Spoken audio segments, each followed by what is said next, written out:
Thank you very much, Jesse. Good afternoon, everybody.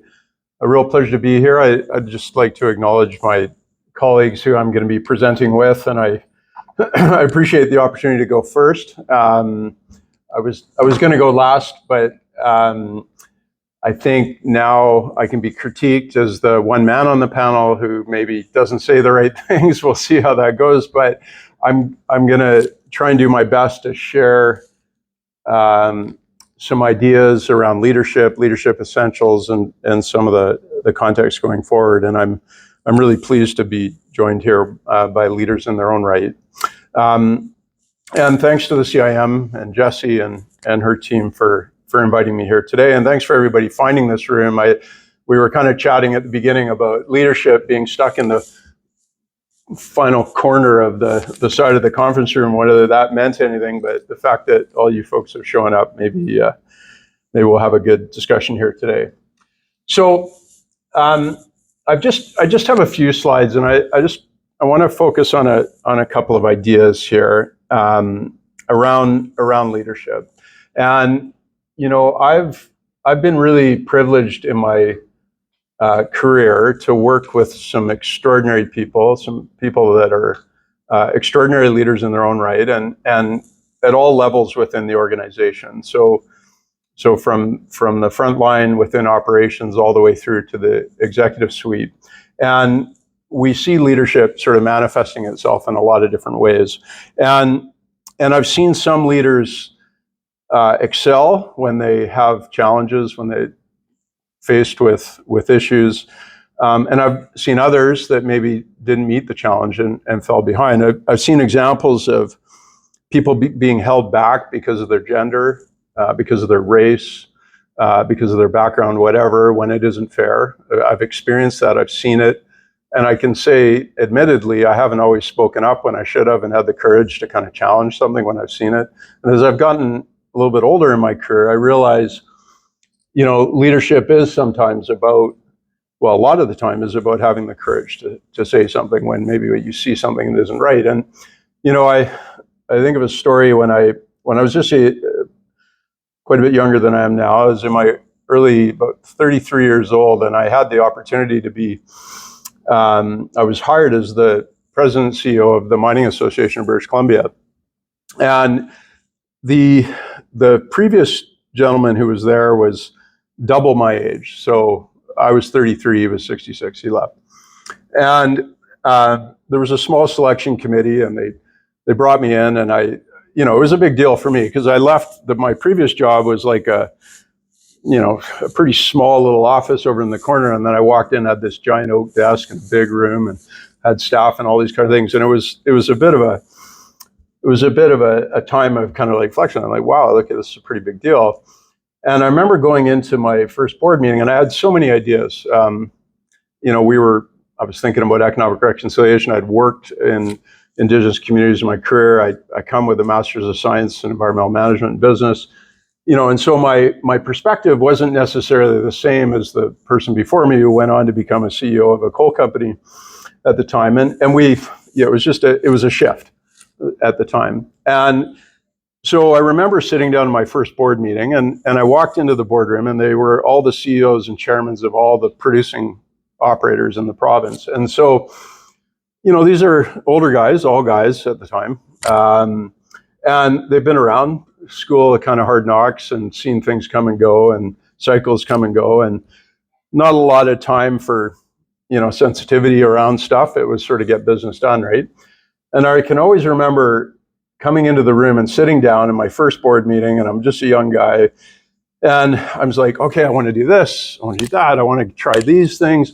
I think we can take this organization to this great place, and everybody be respected. And the chairman at the time, whose name I won't use, he was sitting on my right, and I'm sitting in the chair or whatever, and he leans over and he puts his hand on my shoulder and he goes, Mike, just shut up and stick to the agenda. And I remember going, and it was, of course, I don't know if he actually said shut up, but that's what I heard. But it was it was implied, just put your hand there and say, okay, like, just stick to what you're here to talk about. And to a certain extent, that's part of what leadership is, and reflected here is that,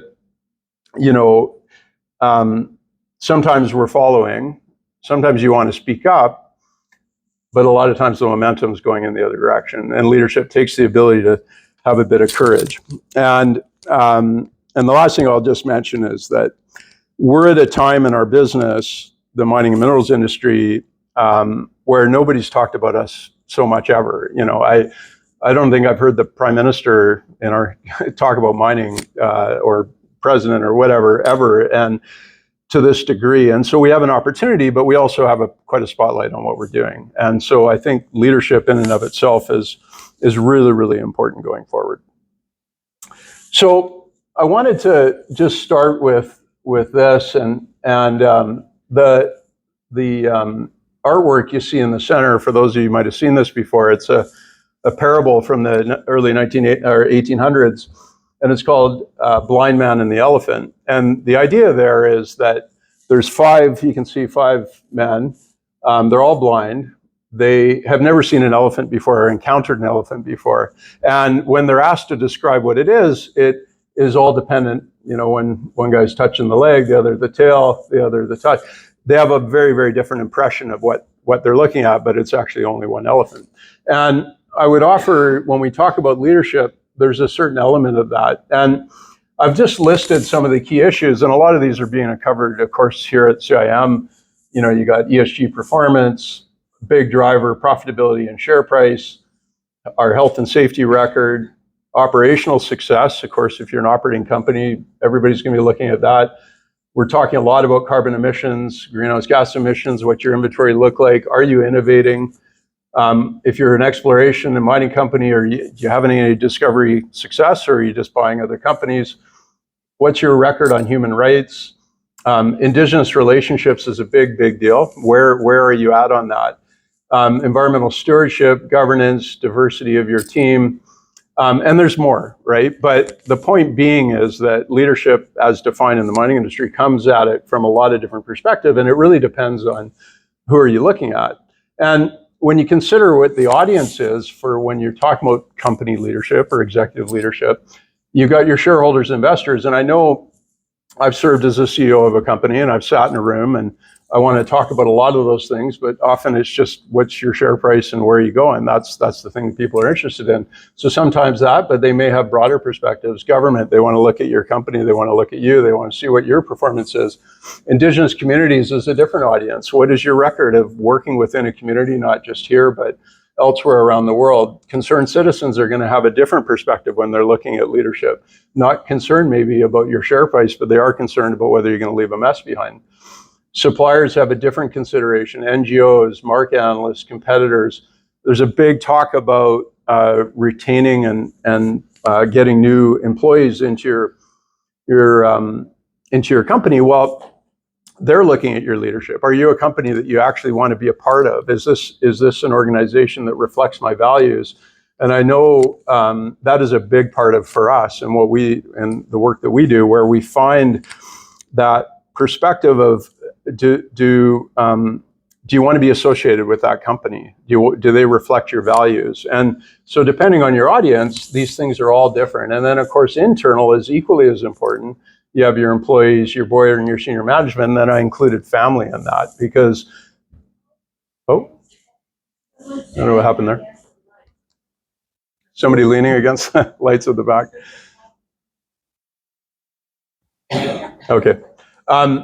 You know, and for those of you who have kids, you'll know that if you work in this business, sometimes our biggest critics can be our own children, right? Or our family members, and you're coming home and you're trying to defend. I don't know how many times I've had to draw attention to their cell phone and where all the metals come from to make the things that I enjoy. But these are all our stakeholders. And so when we consider leadership in a context, you know, we can use those things of authenticity and motivation, all that kind of stuff, but really there's a lot of audiences and there's a lot of things. So it's not an easy job. And to be an effective leader, if you're putting that on your wall, deciding, okay, well, what am I doing today and who am I speaking to? That's a very, very big board to consider. And then this was a quote I came across just recently, and I think it applies a lot to our business. is really that your corporate culture is said to be defined by the worst act you allow to take place in your organization. And I'll tell you, we don't have to go too far within major companies where things have happened external. They might be at the operational level, but they trace all the way back to the CEO and the board and the policies that are in place and your checks and balances within your organization to make sure that what might be said at the top is actually reflected in what's happening on the ground. Because I won't name them, but there's lots of examples out there where that isn't the case. And I think sometimes we suffer from focusing on the big and forget that it's the small can reflect all the way down. If you have an Indigenous relationship that goes sideways, if you have an environmental spill or whatever it is, it can really affect all that policy statement that might be in your sustainability report and your diversity policies and all that kind of stuff. But if it isn't reflected all the way through, which puts a lot of onus on leadership and their team to follow up.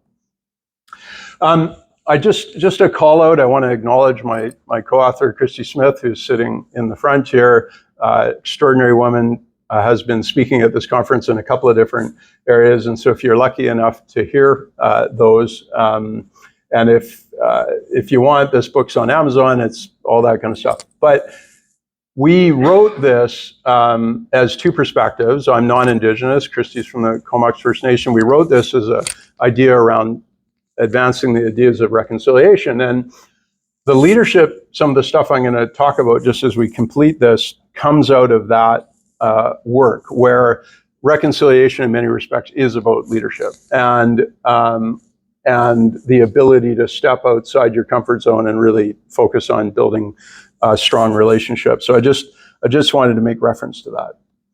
So in the book, and one of the things that I think Christy thinks, I think a lot of us, I hope, will recognize is that reflecting about who you are in terms of being a leader is absolutely critical.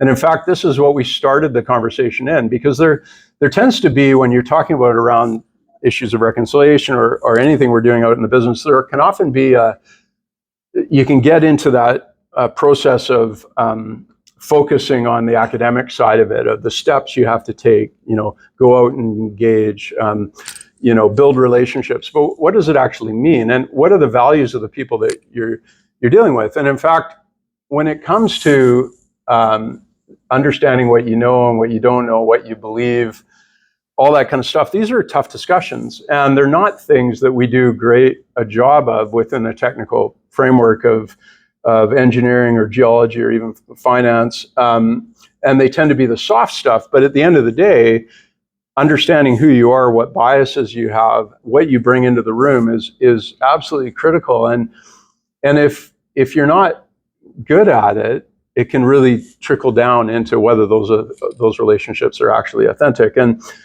we did a workshop with a board of one of the larger oil and gas companies not long ago, or the executive team from across Canada. And you begin to push people on these things around unconscious bias and all this kind of stuff and white privilege. And these are not comfortable topics for most people, and ones that they're not necessarily really aware of. But they're really, really important. And they're important in the context of how you lead an organization. And so we start with this kind of a self-reflection, know who you are before you start to move into some of the more academic parts of leadership ideas. And the next one is around emotional intelligence. And so the first one, self-reflection. Next one, emotional intelligence. This quote it's a little aggressive, fired for the lack of emotional intelligence. But the truth is that the business acumen and everything, if you don't know how to run an organization and work with people, then that emotional intelligence part is really, really important. So this is sort of the next piece that I'd like to focus on, which is really, and again, we're talking about what builds good leaders here. And I'd just like to acknowledge my colleague Daniela, who brought me awareness about Northwestern engineering and whole brain engineering, which is really about not just spreadsheet and building the design and all that kind of stuff, but understanding how engineers work in society. And of course, Queen's does this, UBC to a certain degree, McGill, others. But I still think we have a fairly long way to go. And if you look at the literature around what makes a good leader, it's really self-awareness, which is kind of that self-reflection thing that we already talked about. Empathy, so understanding the people within your organization. Your ability to motivate, absolutely critical. Can you motivate the people on your team to see the vision that you're trying to advise? Self-regulation, that's a pretty big deal. So can somebody actually control their temper? Do they have the ability to communicate without pushing too far forward? Are they able to sort of regulate themselves within seeing the bigger vision and supporting their team? And then finally, social skills. Now, again, if I was asked 10 years ago if I was going to be talking about this stuff at a mining conference, I would have said, there's absolutely no way, what are you talking about? But as I've moved through it and as I've advanced in my career, I've really appreciated how big a deal a lot of these issues are. And then the final thing I'd just like to focus on before I finish up is this whole idea of being an ally. You know, it's funny, before writing the book that we published a year or so ago, I hadn't really, I think of allies like a lot of us, you know, in war or something, you're allies, you're going to go into battle together, whatever it is. But when you begin to consider it in the context of work and in professional environment, it's very, very powerful. And for those that are fortunate enough to be in a position of power, I think we have a responsibility to ally ourselves with others within our organization and help them to be successful. And I want to think about this as it's an opportunity to grow and to align yourself with people that are that you see as future leaders and helping them with the tools to be able to go forward. And whether it's about diversity, whether it's about bringing other folks from other cultures into our organization, but I would offer that this is a really, really powerful concept, and it can create a tremendous change within your organization. And for those of us who've been lucky enough to get to the C-suite, I think it's an obligation for us to look for people that we can nurture and bring along and be an ally with them. And it is kind of a lifelong commitment and something that can result in tremendous change. So I'll just finish it up and turn it over to my colleagues. I hope this introduction is helpful to these subjects. You know, key takeaway, invest in the time to know yourself. Like, that's a life thing, that's a human thing, and it's not going to just help you in the business environment, but it's going to help you in your personal relationships as well. The emotional intelligence is a big deal. Like, honestly, within the context of engineering and geological sciences and things like that I've worked in all my career, I don't know how many times I've sat across a room or in a community meeting and things, and people are talking about issues that they care about, their water, their landscape, the place that they've been in. And you got to understand that what they're scared of is change. They don't want that. They're not necessarily against mining, but they want to know that they're going to be taken care of. And you got to be able to, it isn't just, oh, we're going to shrink the open pit or whatever. It's a lot more than that. You got to understand and work with people and understand the sort of empathy of what you're working with and the emotion side of it.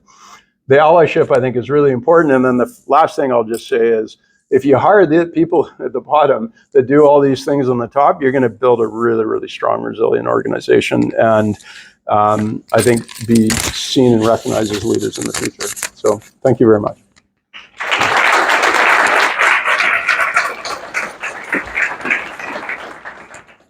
So we're going to have a panel with all the speakers later, but we're running ahead of schedule, so we do have time. Oh, Michael. Oh, sorry. Oh, I'm sorry. Excuse me. I didn't know. Hi, Michael. Emily from Board Associates. Thank you very much for a fascinating presentation. On emotional intelligence, 2 quick questions. The slide you had on emotional intelligence had 5 aspects to them. Were they listed in order of importance? I mean, they're all important, but is there any kind of order there you would say? And second of all, is there a specific training on emotional intelligence that you would recommend? Yeah, no, great question. I don't know.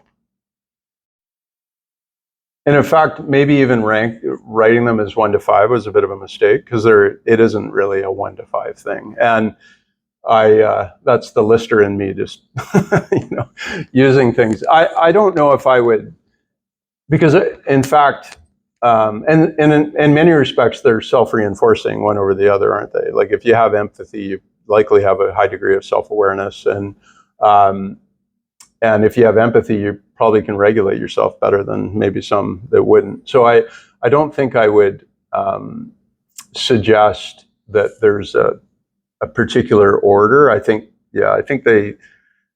Thank you for pointing that out. I think they just naturally reinforce each other. The training part of it is really interesting because I kind of joke that I was thinking when I was preparing for this whether I'd sort of put up this mock announcement by the engineering schools across Canada that they would announce that they're going to include emotional intelligence training as all engineering programs across the country. I was just thinking but then Daniela made me aware that Northwestern actually is doing some of this. I don't know if I have a good answer to that, to be honest, about the training. I think it comes in different forms.